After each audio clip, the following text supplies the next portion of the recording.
کہ اگر ہم آج کی فضا میں تطبیقی فلسفہ پڑھنا چاہتے ہیں، یورپی فلسفے کو اسلامک فلسفی کے تناظر میں اس کا تحلیلی جائزہ لینا چاہتے ہیں، تو اس کتاب کو پڑھے بغیر ہم یہ کام نہیں کر سکتے۔ دوسرا، رہبر معظم انقلاب اسلامی ایران کی خصوصی تاکید تھی اس کتاب کے حوزات میں اور طلباء کے لیے اس کے مطالعے اور نہایا مکمل ترجمہ کروا چکا ہوں۔ وہ اس وقت طبعی چھپنے کے مراحل میں کیا مشکل وہی آ جاتی ہے کہ اس کو کیسے چھپوایا جائے، تو ایک سلسلہ اس طریقے سے کوشش کر رہا ہوں کہ کچھ چین بنائی جائے ایسی جوانوں کی اور وہ افراد کے جو اس کے ہزینے کو، اس کے خرچے کو جو ہے وہ تحمل کر سکتے ہوں۔ اس چین میں بدایت الحکمہ جو ہے نا، اس کا بھی ترجمہ ہو چکا ہے۔ اچھا، ماشاءاللہ، کتاب آمادہ ہے پریس میں۔ آپ نے کیا اس کو؟ نہیں، وہ ہمارے ایک دوست۔ بہرحال میں نے ایک سلسلہ گفتگو ابھی پولیٹیکل فلسفی پہ شروع کی ہے، میں نے کچھ لیکچر دیکھے ہیں آپ کے، لیکن یہ چیلنج میرے آپ کے لیے جی بالکل، اور ہمارے جیسے ان دوستوں کے لیے جو حوزات علمیہ میں بیٹھے ہیں، ان کے لیے ایک بہت بڑا چیلنج ہے کہ اس وقت نوجوان آپ کے دروازے پہ دستک دے رہا۔ پاکستان کے خود اسی ماحول کی طرح ہی کہ ہمیں پاکستان یا اردو زبان معاشرے کو مد نظر رکھتے ہوئے خود فلسفے کے اندر کس طریقے سے آگے بڑھا جائے کہ ہم ابتدائی مقدماتی سطح سے لے کر ایڈوانس لیول تک ان کو لے کر آ جائیں۔ فلسفے کو کسی نے یہ محسوس کرنا ہو کہ یہ زندگی میں کتنی اہمیت کا حامل ہے اور پھر ہمارے علمی معاشروں کے اندر کتنی ضرورت ہے، وہ جب تک اصول فلسفہ و روش ریالزم اور فلسفہ تو نہ شہید صدر کو نہیں پڑھے گا، نہ وہ زبان سیکھ سکے گا، نہ وہ اپنے فلسفہ یعنی اسلامی کی جو طاقت ہے، ظرفیت ہے جواب دینے کی اور اس کے اندر نظام رکھنے کی، اس کو بھی سمجھ نہیں پائے گا۔ کوشش ہے میری اسلام آباد جو ہے وہ چکر لگاؤں، وہاں پہ ریکارڈنگ کی آپشن ہے وہاں پہ، یا ہم اپنے موبائل سے ریکارڈ کریں گے؟ ایسا تو نہیں ہے، لیکن غریبانہ ہے۔ ٹھیک ہے، پسینہ خشک درمیان میں کر لیں گے اور پھر ٹھیک ہے۔ اعوذ باللہ من الشیطان الرجیم، بسم اللہ الرحمن الرحیم، الحمدللہ رب العالمین۔ ناظرین، جیسا کہ آپ جانتے ہیں کہ ایک سلسلہ فلسفے کی اہمیت کے بارے میں جاری و ساری ہے۔ آج پھر آپ کی خدمت میں ایک شخصیت کے ساتھ حاضر ہوئے ہیں۔ اس میں ہم فلسفے ہی کے موضوع، اس کی اہمیت پر گفتگو ہوگی، فلسفہ کیسے پڑھیں، یا پاکستان کے اندر فلسفے کی کیا صورتحال ہے اور یا کس طریقے سے اس کو بہتر بنایا جا سکتا ہے، اس طرح کی ایک نیچرل ڈسکشن کا ارادہ ہے۔ ہمارے ساتھ موجود ہیں جناب مولانا ڈاکٹر حسنین نادر صاحب۔ السلام علیکم ورحمۃ اللہ۔ وعلیکم السلام ورحمۃ اللہ وبرکاتہ۔ بہت خوشی ہوئی آغا صاحب، واقعاً تہ دل سے شکر گزار ہوں۔ مجھے خوشی اس اعتبار سے کہ آپ سے ایک تو کافی عرصے کے بعد فیس ٹو فیس ملاقات ہوئی، اور پھر یہ بھی نشست کا موقع مل گیا کہ اس میں ہم ایک فلسفہ جو کہ ایک اہم موضوع بھی ہے، لیکن پاکستان کی اس فضا میں اردو زبان معاشرے کے اندر اس سے غفلت بھی ہے، اس کے اوپر کچھ گفتگو کر سکیں۔ میں پہلے مرحلے میں تو خود فلسفے کے بارے میں مختلف لطیفے بھی مشہور ہیں۔ فلسفہ مثلاً وہ نہ سمجھ آنے والی گفتگو، بے معنی گفتگو، فلسفہ اس سے تعبیر کرتے ہیں۔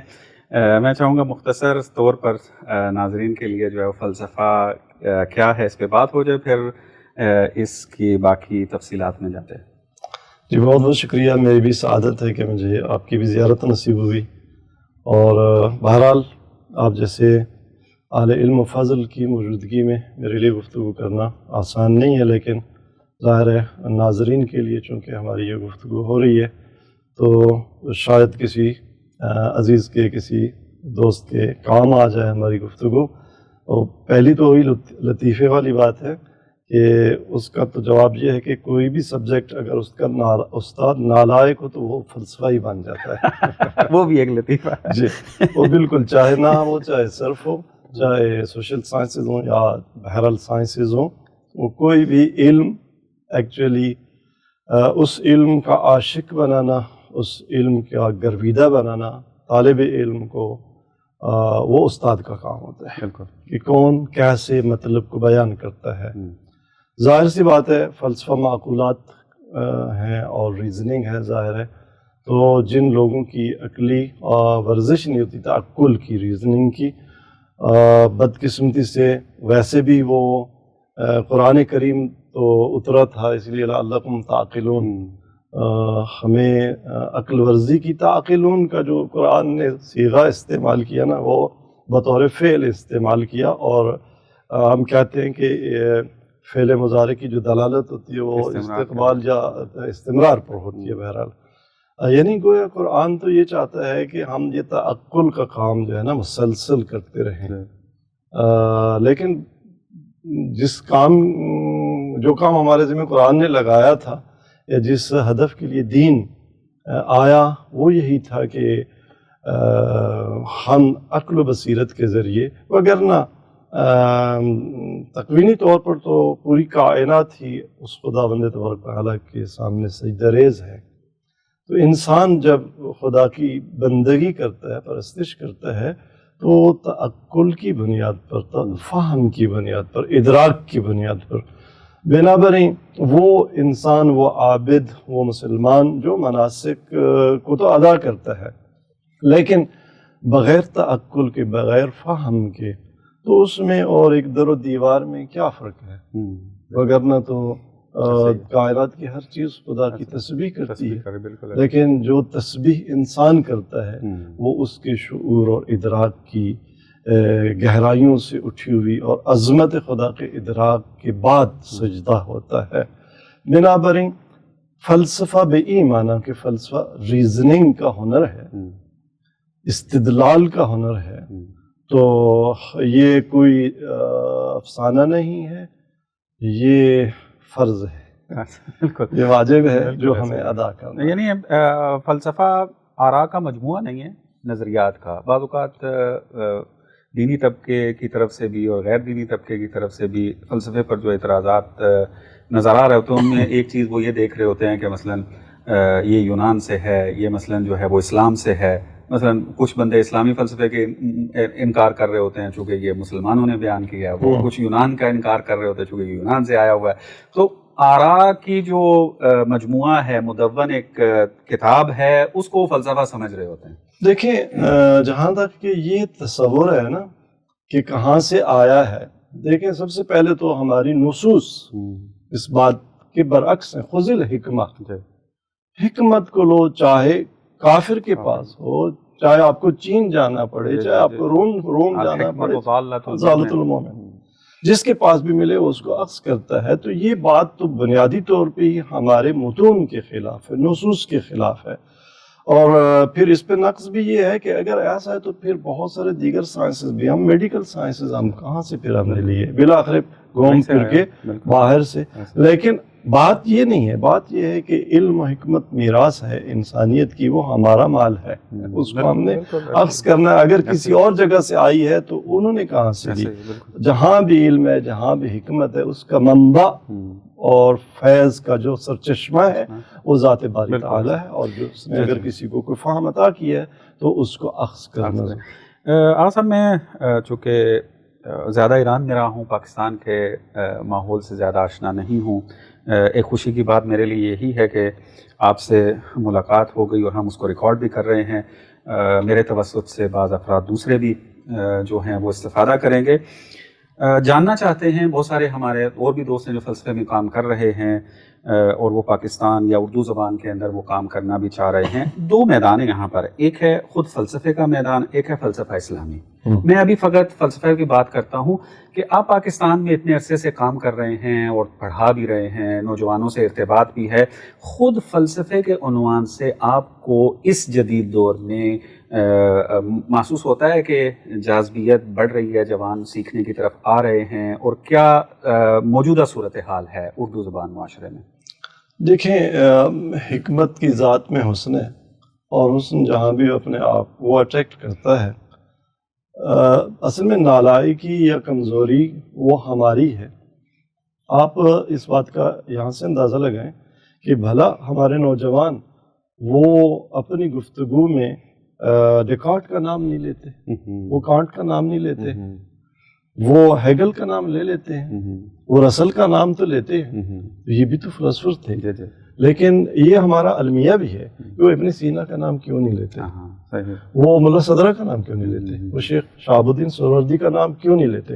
یہ ہماری میراث ہے۔ دراصل حوزہ علمیہ میں بہر صورت یہ ایک ناانصافی ہوئی عقلی علوم کے ساتھ اور بالخصوص فلسفہ بالمعنی الاخص کے ساتھ، جیسے ہم اسلامی فلسفہ کہتے ہیں، کہ ہم نے نوجوانوں کے لیے تو دور کی بات، ہم نے جو خاص ہمارے مدارس ہیں یا اکیڈمیز ہیں بالخصوص دینی علوم کے طلباء، تو ہم نے ان کے لیے بھی فلسفے کو اتنا مشکل کر دیا کہ وہ افسانہ بن گیا باقی علوم کی طرح۔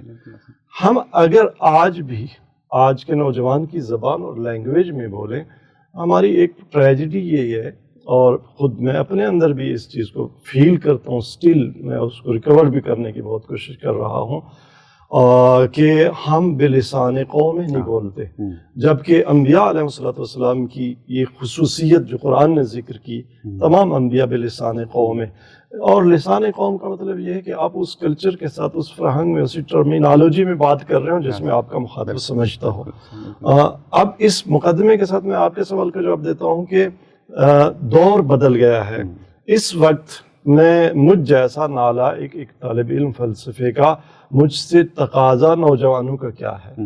مجھ سے تقاضا نوجوانوں کا کیا بلکہ پڑھ رہے ہیں وہ جو ہمارے حوزہ علمیہ میں منطق الشفا ابن سینا کی اس کو صیغہ مشکلہ سمجھا جاتا ہے، ترک کر دی گئی۔ یونیورسٹیز کے لوگ شفا پڑھ رہے ہیں، یعنی وہ تقاضا کرتے ہیں کہ شفا پڑھائیں ہمیں۔ جی ہاں، اور یونیورسٹیز کے لوگ اور بعض ایچ او ڈیز، بڑے بڑے بعض ایون جو ہے ایکس ایچ او ڈیز، اس سطح کے لیول کے لوگ اسفار پڑھ رہے ہیں، نفس کی بحث پڑھ رہے ہیں۔ ماشاءاللہ ماشاءاللہ۔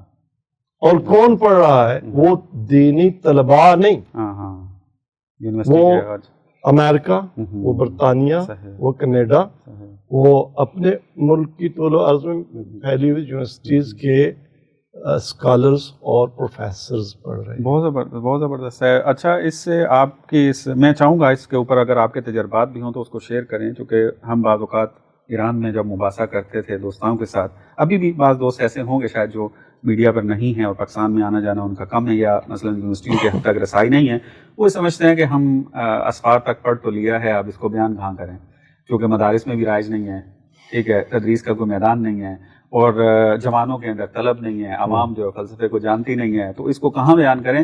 تو جیسا آپ نے بیان کیا اور میرے بھی تجربات ہیں کہ ایسے افراد موجود ہیں کہ جو پاکستان کے اندر رہتے ہوئے فلسفے کا شدت سے جو ہے وہ طلب رکھتے ہیں اور اس کے بارے میں سیکھنا چاہتے ہیں، اور ایسا میدان موجود ہے۔ تو آپ نے جو پڑھانے والا سلسلہ جو آپ بتا رہے ہیں، خالص یہ یونیورسٹی کے جوان اور ان کے اندر آپ کر رہے ہیں، اس میں کوئی مدرسے کا طالب علم؟ دیکھیں، وہ مدرسے میں فلسفہ میں نے بہرحال جو ہمارے کورس بی ایس کے کورسز ہیں، جامعۃ المصطفیٰ کے دیگر، جتنا اس میں فلسفہ رائج ہے، بدایت الحکمہ، نہایت الحکمہ کی حد تک، تو وہ پڑھاتے ہیں۔ یا ابھی کلام کی کلاسز میں ایم فل میں فلسفہ تو نہیں ہے، تو کلام کی مباحث ہیں، لیکن اس میں بہر صورت کیونکہ فلسفی رنگ اس میں اب شیعی کلام پہ کہیں کہ غالب ہے، اور بالخصوص خواجہ نصیر کے بعد سے یہ جو صبغہ اور رنگ اس میں آیا فلسفی، تو وہ پڑھا رہے ہیں، وہ تو پڑھتے ہیں بچے۔ لیکن ایک کلی بات وہ یہ کہ جس المیہ کی آپ نے بات کی، وہ المیہ صرف فلسفے کا نہیں ہے۔ آپ فقیہ بھی بن جائیں تو آپ کے لیے سوال ہے کہ کون میری فقہ سنے گا؟ آپ اصولی بن جائیں، پھر آپ کوئی بھی علم اس میں اگر ایکسپرٹی حاصل کرتے ہیں تو ایک کوسچن مارک ہوتا ہے، یہ علم کی اپنی ذات میں ایک محرومی ہے، اور یہ آپ کے میرے ساتھ نہیں، یہ تو حضرت امیر المومنین علی بن ابی طالب علیہ السلام کے ساتھ ہے۔ لیکن تاریخ نے یہ ثابت کیا ہے کہ عالم اپنی صدی کے بعد پڑھا جاتا ہے، سنا جاتا ہے، تو کوئی مایوس نہ ہو جو آج ہم لکھ رہے ہیں اور واقعا اس میں کوئی ورت ہے، تو اس کا خریدار آئے گا، چاہے وہ 50 سال بعد ہوگا، چاہے وہ 1 صدی بعد ہوگا، چاہے وہ 2 صدیاں بعد ہوگا، عالم نہیں مرتا۔ نہیں، اس کا آپ کو میں اپنے ایک تجربہ شیئر کروں، مجھے بہت زیادہ اس سے نا تشویق بھی ملی، بہت زیادہ۔ میں اپنے یہی بدایہ نہایہ کے درس ہی میرے سوشل میڈیا پہ نشر ہوئے، اور مختصر ویسے گفتگو کلپس کی صورت میں نشر کر دیتا تھا۔ ایک 12 سال کا جو کورس ہوتا ہے اہل سنت کا، مفتی وہ کامل کیے ہوئے، انہوں نے مجھے میسج کیے مختلف. دو مفتی تھے کہ ہم ملا صدرہ پڑھنا چاہتے ہیں.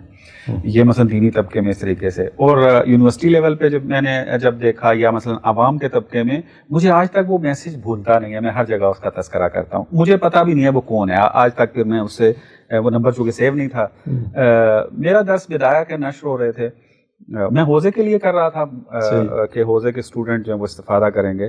تو ایک بندے نے مجھے میسج کیا کہ آغا میں 8 گھنٹے ڈیوٹی کرتا ہوں ایک کارخانے کے اندر, اور تھکاوٹ ہوتی ہے لیکن پھر بھی آپ کے فلسفے کے درس میں سنتا ہوں. سمجھ مجھے کوئی نہیں آتی, لیکن اس امید سے سنتا ہوں کہ ایک دن مجھے سمجھ میں آ جائے گی. یعنی اس نے مجھے بہت جان دی کہ اگر کہ ہمارا مخاطب موجود ہے, فقط یہ کہ ہم اگر اپنے آپ کو پیش کریں, اس ٹول کو استفادہ کریں سوشل میڈیا کے, اور جدید ٹول جو بھی آ رہے ہیں اس کو استفادہ کریں, تو ہم بہت سارے جوانوں کے لیے اس علم کو زندہ کر سکتے ہیں, اور قوم کو وہی تاکل والی جو بات آپ نے پہلے کی تھی اس کو آگے لا سکتے ہیں. اس میں میں اس کی بالکل تائید کرتا ہوں. ایسے ہی ہے. میرے خیال آپ کے ساتھ بھی اس طرح کے مختلف تجربے تو ہوں گے آپ کے ساتھ, جو بڑے آپ کو کسی نے حیران کیا ہو, کوئی اس طرح کا ہے آپ کے پاس؟ دیکھیں, اس سے بڑی حیرانگی کی کیا بات ہے کہ آپ کو لوگ مالی معاوضہ پہلے دیں, فلسفہ بعد میں پڑا ہے, ورنہ ہم بےسرے لوگ ہیں, کون ہمیں سنتا ہے. ٹھیک ہے, تو اس سے بڑا اور کیا ہوتا ہے. یعنی اتنی تشنگی ہے کہ بندے جو ہے وہ پیسہ دے کے اس کو حاصل کر رہے ہیں اور کر رہے ہیں. تعجب کی بات ہوتی ہے. اچھا, ہمیں تعجب ہوتا ہے اس پہ کہ واقعاً علم کے عاشق ایسے بھی ہیں. بہترین. اچھا, ایک آپ نے کام علمی شروع کیا تھا, چھپا بھی ہے, بلکہ میں اس کو اپنی ایک درد کے عنوان سے جو ہے وہ بیان کر کے پھر آپ سے مزید اس کتاب کی اہمیت کے بارے میں پوچھوں گا, اصول فلسفہ و روش ریالیزم. میں کافی عرصے سے, میں 2006 میں ایران گیا تھا, اور تقریباً 2007 میں نے یہ کتاب خرید لی تھی, اور فلسفے کا شوق تھا. اسی ٹائم میں نے فلسفہ شروع کیا تھا استاد کے پاس پڑھنا, لائبریری میں رکھ دی تھی جا کے, اور پڑھتے رہے فلسفہ, بدایہ نہایہ, اشارات, اسفار وغیرہ سارا, لیکن اس کتاب کو ہاتھ نہیں لگا سکا. تو جب میں رد الحاد کی بحث میں داخل ہوا تو میں نے مختلف کتابیں پڑھنا شروع کی. تو میرے ذہن میں یہ تو تھا کہ اصول فلسفہ جو ہے یہ اسی موضوع پر لکھی گئی ہے, تو اس سے استفادہ کروں. جیسے ہی میں نے اس کتاب کو کھولا, میں نے حسرت کی کہ میں نے کیوں یہ پہلے چند سال پہلے پڑھنا شروع نہیں کی تھی, کہ مجھے فلسفہ اور زیادہ بہتر انداز میں کمپیریٹیو اسٹڈی کے ساتھ, جس طریقے سے علامہ اور سید مطہری نے محنت کی ہے, فلسفہ ملا صدرہ بھی بہترین طریقے سے سمجھ میں آتا, اور پھر اسلامی فلسفے کی ظرفیت واضح ہوتی ہے. تو بڑی حسرت تھی میری, لیکن پھر اس کو آہستہ آہستہ کام کیا. پھر مجھے آپ کے بارے میں معلوم ہوا کہ آپ جو ہیں وہ اس کتاب کی ٹرانسلیشن کر رہے ہیں, اور ایک جلد آپ نے ترجمہ کر کے چھپوا بھی دی ہے. میں چاہوں گا اسی کتاب کی اہمیت اور ہمارے جوانوں کے لیے یہ بھی ایک نئی چیز ہوگی کہ اس کتاب سے آشنا ہوں اور ہم کروائیں بھی اس کو. جی بالکل, یہ ایک المیہ بھی ہے اور ایک بحر الداستان جس کی طرف آپ نے اشارہ کیا. دیکھیں, اصول فلسفہ اور روش ریالزم جو ہے وہ ایکچولی علامہ کی بدایہ اور نہایہ جو حوزے میں رائج ہیں, وہ آپ کہیں کہ آنٹولوجی ہے زیادہ تر, اگرچہ اس میں پسٹالوجی کی بھی مباحث ہیں, ہاں, لیکن اصول فلسفہ اور روش ریالزم دیکھیں, یورپ میں جو فلسفے میں تبدیلیاں آئیں اور فلسفہ جو ہے لنگوسٹکس کی طرف اور تحلیل زبانی کی طرف جو ہے گیا, اور ظاہر اس کا ایک اثر ہے, اور اس کا معرفت شناسی کے ساتھ پھر خصوصی وہ ہے ربط ہے, بالخصوص آئیڈیلزم جو آئی. تو علامہ نے یہ جو کتاب لکھی, یہ جیسے کہتے ہیں ایک ڈیفرنٹ فکری فضا میں لکھی, کہ علامہ کے پاس تو سورس نہیں تھے کہ یورپ اس وقت جو ہے نا فلسفے میں کیا کہہ رہا ہے. تو آپ کے ساتھ وہ تنہا ایک شخصیت علامہ کے ساتھ ہے, ہنری کاربن. ہاں, ہنری کاربن. تو علامہ کے ساتھ جو ہے کاربن کے تعاون سے علامہ نے سمجھا پہلے یورپ کے فلسفے کو کہ ان کا اب حرف آخر کیا ہے, اور اس کے تناظر میں جو علامہ کے تأملات تھے وہ در حقیقت اس کتاب کا بیک گراؤنڈ ہے, اس کے لکھے جانے کا. ایک تو یہ اس کی کہ اگر ہم آج کی فضا میں تطبیقی فلسفہ پڑھنا چاہتے ہیں, یورپی فلسفے کو اسلامک فلسفی کے تناظر میں اس کا تحلیلی جائزہ لینا چاہتے ہیں تو اس کتاب کو پڑھے بغیر ہم یہ کام نہیں کر سکتے. دوسرا، رہبر معظم انقلاب اسلامی ایران کی خصوصی تاکید تھی اس کتاب کے حوزات میں اور طلباء کے لیے اس کے مطالعے اور اس کی اس پہ، اور وہ میں نے خود چونکہ رہبر کی یہ تاکید پڑھی سنی تو ایک میں انسپائر ہوا کہ یہ کام میں کروں. ہوا یہ کہ اس کی پہلی جلد کا ترجمہ ہوا اور وہ جامعۃ المصطفیٰ نے تقبل کیا. جی جی بالکل. انہیں کا ترجمہ پھر آپ نے اسی تاکید کی وجہ سے شروع کیا؟ میں تاکید نہ بھی ہوتی تو بہرحال میرا ایک پروجیکٹ تھا کہ میں کام کروں. صحیح، ٹھیک. جی ہاں. تو پھر ایک چونکہ جامعۃ المصطفیٰ متولی ہو گیا اس کام کا، ان کو میں نے یہ ایک پروپوزل دی، انہوں نے قبول کر لی، ترجمہ ہو گیا. پہلی جلد آپ نے فرمایا چھپ چکی ہے، متاسفانہ نہیں چھپی ابھی تک. میں نے ایک نسخہ دیکھا ہے شاید اس کا، میں بھی قوم میں چھپی ہوں، پاکستان کے سماج میں، پاکستان کے سماج ابھی تک مجھے بھی اس کی اطلاع نہیں ہوئی. قوم میں چھپ گئی ہے. اچھا، پھر تو شکر کی بات ہے اگر چھپ گئی ہے تو میرے ذہن میں یہی تھا کہ پہلی جلد چھپ جائے گی تو پھر ہم آگے بڑھیں گے. یہی ٹریجڈی ہوئی ہے ہماری منطق کے ساتھ. اچھا. منطق مظفر کی پہلی جلد کا ترجمہ ہوا. اچھا. اور تشریحات ہیں، توضیحات ہیں، اور طلباء نے پسند بھی کیا ہے. لیکن ہمارے ہاں ایک المیہ یہی ہوتا ہے کہ ڈسٹریبیوشن میں کہ آپ پاس پھر کتاب کو رکھنے کی جگہ بھی نہیں آتی، کوئی کتاب کو اس طرح سے پذیرائی نہیں مل رہی ہوتی، جس سے بہرحال ہمیں ڈسارٹ نہیں ہونا چاہیے، لیکن انسان ہم تھوڑے ڈسارٹ ہوتے ہیں. تو پھر ہم نے ایک کتاب کی صورت میں تو نہیں چھپا سکتے تھے، لیکن اسی پہلی جلد کی بہت سارے مباحث کچھ اضافات کے ساتھ وہ مجلہ جو ہمارے سرجن ہے نور معرفت، تو ایک سیریز کی صورت میں ہم نے چھپوائے ہیں. لیکن بہرحال یہ کام تشنہ تکمیل ہے. بالکل ایسے بہت زبردست ہے. اللہ کرے کہ اس کو انشاءاللہ خدا نے اگر توفیق دی تو ممکن ہے کرتے ہیں اس کو. اب تو اے ٹول بھی آ گئے ہیں، وہ ترجمے والے مشکل حل ہو گئے تقریباً. پہلے ایک صفحہ ترجمہ کرنے کے لیے 1 گھنٹہ لگتا تھا، ابھی تو چند منٹ کے اندر بندہ یہ کام کر لیتا ہے اس کو. اچھا الحمدللہ. ابھی بعض جوانوں کے ساتھ جو میری سلام دعا ہے، اور پھر ان کو بعض اوقات پڑھاتا بھی ہوں، بعض اوقات ویسے بھی وہ رابطے میں رہتے ہیں، تو ایسے افراد اب آہستہ آہستہ جمع ہو رہے ہیں کہ جن کو اس تشنیگہ کا احساس ہو رہا ہے، وہ کتابیں چھپانے کے لیے کچھ میدان میں اترنے کی کوشش کر رہے ہیں. میں آپ کے توسط سے ناظرین کو بھی شاید اس کو معلوم ہو جائے گا، ان کو نہایا مکمل ترجمہ کروا چکا ہوں. وہ اس وقت وہی چھپنے کے مراحل میں کیا مشکل وہی آ جاتی ہے کہ اس کو کیسے چھپوایا جائے. تو ایک سلسلہ اس طریقے سے کوشش کر رہا ہوں کہ کچھ چین بنائی جائے ایسی جوانوں کی، اور وہ افراد کے جو اس کے ہزینے کو، اس کے خرچے کو جو ہے وہ تحمل کر سکتے ہوں. اسی طریقے سے ایک فلسفہ مقدماتی کی کتاب ہے عائشہ مطہری کی ابحاث کو جناب عبد الرسول عبودیت نے جمع کیا ہے. وہ الحمدللہ مکمل ترجمہ ہو گئی ہے. وہ اس وقت کتابی صورت میں تدوین شدہ میرے پاس وہ فائل موجود ہے اس کی. ٹھیک ہے. وہ میرے ہی زیر نگرانی جو ہے وہ ترجمہ ہوئی ہے. اب وہ چھپنے کے لیے آمادہ ہے. بہرحال وہ بھی ایک لائن فہرست میں لگی. اس چین میں بدایت الحکمہ جو ہے نا اس کا بھی ترجمہ ہو چکا ہے. اچھا، کتاب آمادہ ہے پریس میں. آپ نے کیا اس کو؟ نہیں، وہ ہمارے ایک دوست نے کیا. ماشاءاللہ. یہ بلکہ اکثر لوگ مجھ سے سوال کرتے بھی تھے کہ بدایت الحکمہ کا ترجمہ ہوا یا نہیں ہوا. ہو گیا. یہ بھی ایک تشریحات بھی اس کی ساتھ ہے، اور کتاب پریس میں جانے کے لیے آمادہ ہے. وہاں بھی شاید پرابلم یہی ہے کہ چلیں اللہ خیر کرے گا انشاءاللہ. دیکھتے ہیں کہ میں بلکہ ابھی ایک ملتان میں تھا، وہاں بعض مومنین سے میری بات ہوئی ہے کہ کچھ ایک عقلی علوم کو احیاء کرنے کے لیے ایک افراد جو ہمارے پاس پڑھنے کے لیے آ رہے ہیں نا، ان کا ایک جو ہے وہ چین بنائی جائے اس طریقے سے کہ وہ تھوڑا تھوڑا مل کے ساتھ کر کے اس طرح ایک جو مصادر ہیں فلسفے کے جو ہم کام کر رہے ہیں، دوسرے ایک میدان بنے گا، باقی لوگ بھی اس سے استفادہ کریں گے. اسی طریقے سے شواہد الربوبیہ جو ہے وہ ترجمہ ہو رہی ہے. آئندہ مثلاً میرا خیال میں زیادہ سے زیادہ 5-6 مہینے اور لگیں گے اس کو. ٹھیک ہے. پی ایچ ڈی کے اندر جو دوست کام کر رہے تھے انہوں نے ایک پروجیکٹ کے عنوان سے اس کو لیا، اور الحمدللہ کہ اچھے دوست ہیں.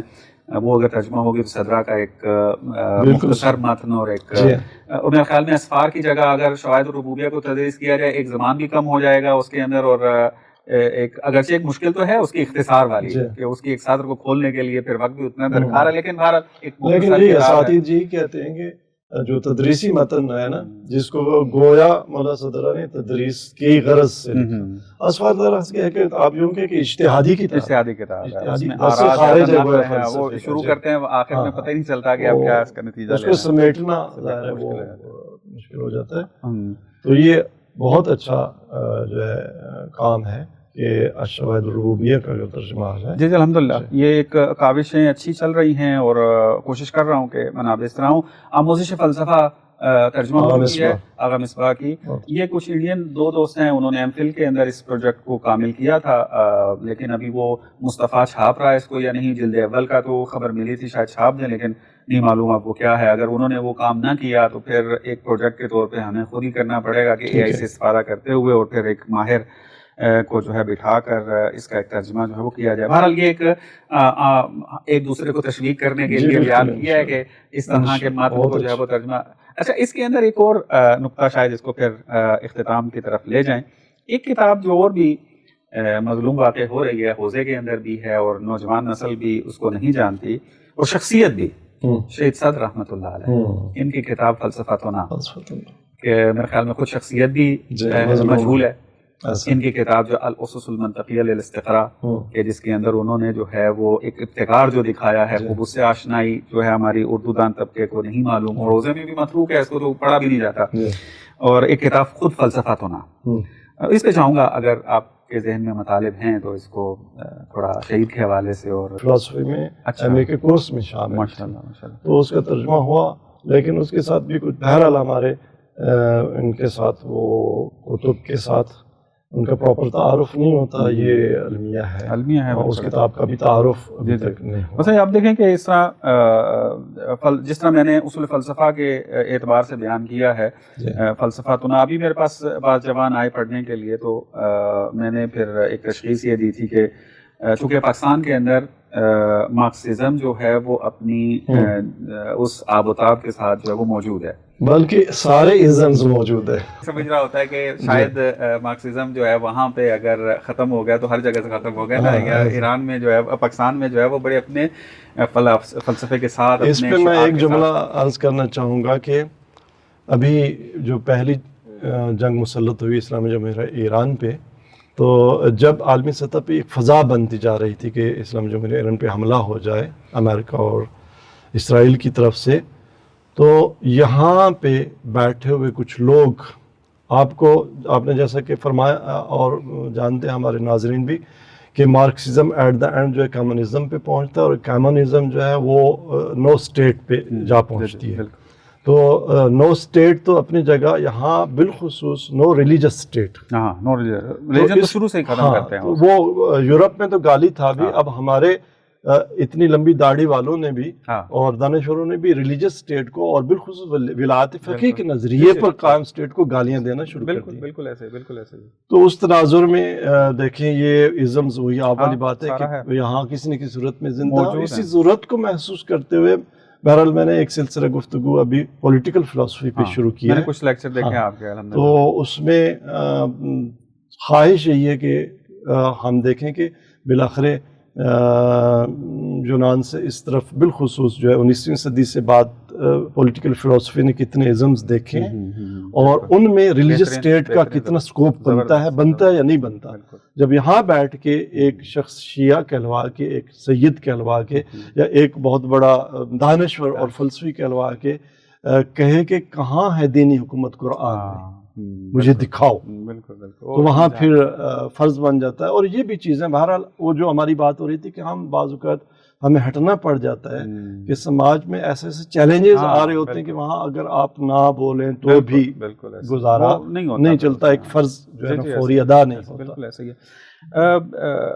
فقط کچھ جوانوں کے سوال اکثر مجھ سے بھی ہوتے ہیں، آپ سے بھی ہوں گے. میں چاہوں گا کہ آپ اس سوال کا جواب اگر دے دیں تو پروگرام ختم کرتے ہیں.